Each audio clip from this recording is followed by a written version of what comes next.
this morning. I wanted to have a look at mental health in the workplace and ask, if you were struggling at work, would you feel supported? After losing her brother to suicide, Alice Hendy wanted to help others and set up Ripple, a suicide prevention initiative. You're about to hear a candid chat about mental health and suicide that some of you might find upsetting. This is Alice's story of losing her brother, Josh. He was life and soul of the party. He used to love his music. I would often invite him to gigs, concerts that we went to many a time. He also liked his football. He was a big West Ham fan. And the last person, effectively, that you would think would be feeling suicidal. Did you know that he was suffering with his own mental health? I had an awareness that he was suffering with his mental health, but at no point did I realise quite how bad he was suffering with it. So he kept it to himself? He did, and he kept all of the factors that actually contributed to him having suicidal ideation to himself as well, which we only really discovered after he passed away. It's hugely, hugely heartbreaking, isn't it, when you love your brother so much. And if he'd have told you, if you'd have had those conversations about how he was feeling, you could have helped. I guess you feel guilty. You've got to live with that guilt. I think everybody who loses someone to suicide has that feeling of guilt, but also other feelings as well that are not the same as losing somebody to natural causes. Mm. You've also got the anger, you've got the confusion, you've got the shock. There's so many additional feelings to navigate through if you've lost somebody in this way. But yes, absolutely, I feel guilty. It's something that I feel like I should have picked up on perhaps some of the signs he was showing that I didn't. So how do you get over that? How do you navigate that, those emotions? I don't think it's something I can get over. I think it's something that I'm going to have to learn to live around, if I'm honest. I still very much struggle with my own grief now, after losing Josh. And it's now really my mission in his memory to stop this happening to any other families, which is why I set up my charity Ripple. How long after Josh's death did you decide that actually this is something that you wanted to do? In his memory, I suppose. Yeah. Josh passed away on the 25th of November 2020. And it was Christmas Day of 2020 that I decided I had to do something. So when everybody else was sat having fun, eating their roast dinners and enjoying family time, I was sat in my parents' living room trying to work out what had gone on, why it had gone on, and how I could stop it happening to other people. So that's the day, really, that I came up with this idea. Yeah. And how long until actually you started, the charity was up and running and actually it was starting to make a difference? Because, of course, it's in its infancy, and the grief for you after losing Josh, it's still incredibly raw. It is, yeah. So we're approaching the 2-year mark next month of losing Josh. To me, it still feels like last week that this happened. The charity started making an impact and a difference about 6 months later. And since actually setting up the charity, which is, only just over a year old now, really, we've now had almost 1 million downloads of the Ripple technology. It's intercepted over 4,500 genuine harmful online searches.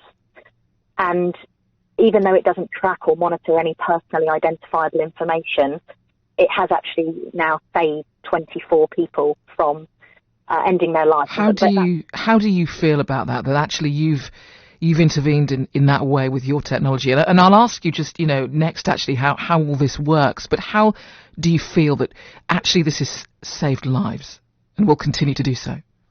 It's something. It's a bit bittersweet for me, if I'm honest.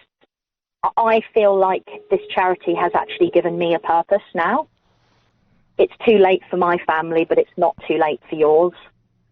And so knowing that there is 24 people out there that are now getting support and that don't feel like my brother was feeling, and potentially 24 other sisters out there that don't wake up in the morning and feel how I feel, helps me to keep going and gives me a purpose. But also, it's just my story. I've got an amazing team of predominantly volunteers who are all doing amazing work behind the scenes to make this happen. So I'm incredibly grateful to them, and it's very much a team effort. So how does Ripple work then? How does it's sort of intervention, isn't it? So how does it work? So Ripple is a piece of technology. It's a browser extension. It's available to download on Google Chrome, Microsoft Edge, Opera and Firefox browsers. And once it's downloaded, it means that if anyone was to go online and conduct a search similar to what my brother was searching for, which is effectively ways and means to go about ending your life or self-harm, then Ripple would intercept that search and instead provide that person with a message of hope that things would get better and signpost them to a selection of mental health resources that they can access both now and in the longer term. It's a free resource for parents, schools, colleges, universities to download en masse to thousands of computers if they wanted to. And it's also available to businesses to deploy as well, because workplaces have a real responsibility here to protect their staff, put additional layer of protections in place to ensure that their colleagues and their team members feel supported if they were to be conducting searches like this on their computers, which sadly they do. Well, we're seeing more people, aren't we, struggling at work right now and just feeling that they don't have anywhere to turn and they can't communicate how they are feeling for fear. And I suppose with everything that is going on right now, the things that we're having to cope with, the challenges of energy prices, the cost of living, etc., this is only going to be on the rise. Absolutely. And we've got an organisation called Research Without Barriers who did some research for us back in August. And they found that over 3/4 of working adults in the UK feel that work has a significant impact on how they're feeling mentally, with 1 in 4 having experienced suicidal thoughts at work. That's just enormous. And, it just demonstrates to you the problem that we've got here and the cost of living crisis and what's going on, in the UK and beyond at the moment is certainly not helping that. So what would you say to an employer right now then? Because like you say, those figures are absolutely enormous, but forget the statistics, the figures. These are human beings with lives, with families, just like yours. What would you say to that employer to make the workplace a better, more open, supportive place? Me and my team at the Ripple charity are calling on legislators and workplaces to make suicide prevention mandatory and entrenched into existing health and safety policies. And, as an example, at the moment, fire action signs, fire drills, marshals and so on, common practice for workplaces. They've been a legal requirement since 2007. But we don't monitor, investigate, regulate any work-related suicides, despite the fact that a person is 62 times more likely to die from suicide than in a fire. So that's just staggering. And there are so many things to do alongside that. Deploying Ripple is absolutely one of them, but also reducing the stigma of suicide, thinking about the language that people are using, perhaps including flexible work hours, so people can have that luxury of being able to work when it is convenient for them and have that family time if necessary, providing stable employment if possible, checking in with your staff, and providing access to mental health training and suicide prevention training as well. So that's the responsibility of an employer. What about an employee? If somebody's listening to this right now and they are that person struggling right now and feel like they don't have anywhere to turn and they just don't know who to talk to and what to do, what would you say to them? Please talk to somebody. And that could be anybody that you feel comfortable talking to. It could be a colleague, it could be a manager, it could be a friend, family member, or it could be somebody on the end of one of the support services that exist, of which there are many.